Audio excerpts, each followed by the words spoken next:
العمرة وارتبى ملابسه العادية واخذ ناقته وخرج، ما قالش لحد ايه ارجع ورايا، لانه بيعمل قدوة. فسيدنا عمر وقفه، يا رسول الله ما هذا، ألسنا مسلمين؟ قال له بلى يا عمر. قال أليسوا أعضاء الله؟ قال له بلى يا عمر. فقال له علامة الدنية في ديننا، يعني ده كده احنا بقينا يعني مرمطنا بقى ناس زي دومت نقدر ناكلهم، يقوم يعملوا كده فينا. قال له والله لقد أمرني الله ولن أعصي له أمرا ولن يضيعني. السنة اللي بعدها رجعوا في زي العمرة ودخلوا في أجمل منظر، أمة مسلمة متحابة، ما اعتدوش على حد، ما كسروش حاجة. بقت الناس في قريش في مكة فوق الجبل خايفين طبعا، لكن شايفين مشهد المساواة والمحبة والعدل. فدخلت الناس الإسلام بدون عصاية ولا غدر بيهم. قالوا اخش مكة روح محولين على الكعبة وبعدش يجي ونموته، لا، وخرج وعاد. حتى بعد كده قريش هي اللي منعت المعاهدة، فعاد إلى مكة ودخلها بدون حرب. وساعة لما دخل مكة بدون حرب اللي هم أعضاء الله، ماذا أنت فاعل بنا؟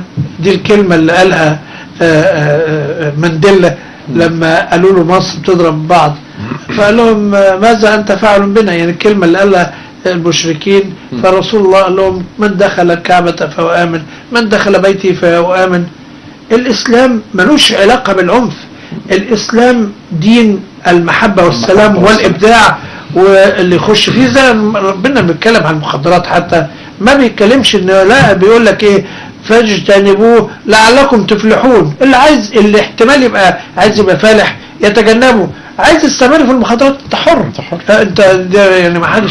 لكن هنا هو احنا محتاجين لهذا الشباب المسلم الجميل الواعي ذو الثقافة العالية والثقافة التكنولوجية العالية. تخش دلوقتي كده تلاقي ثقافة تكنولوجية عالية، انه لازم يطلع، لازم ياخد يعني ايه من رحيق هذه العلوم الإسلامية الواسعة.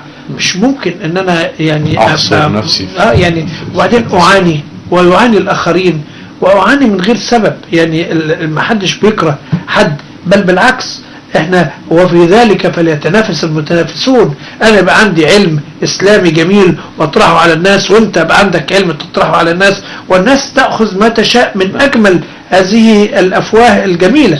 فانا بدعوهم الحقيقة الى ثقافة المحبة. اقروا عن المحبة في الاسلام، اقروا عن الاخوة في الاسلام، اقروا عن الاخلاص. وخلي بالنا انه قالت الاعراب امنا قل لم تؤمنوا ولكن قولوا اسلمنا ولما يدخل الإيمان في قلوبكم. طب ايه هو الإيمان؟ 70 شعبة. ايه هي؟ لازم نقراها. أولها لا إله إلا الله، أدناها إماطة الأذى عن الطريق. يعني مش الإنسان يعمل خنادق ويقفل الطرق، لا، إماطة يعني رحمة بالناس. سيدنا عمر بيتحدث عن شاه في دمشق، فنوت فين بقى الإحسان كمان؟ الذين أحسنوا. والإحسان إذا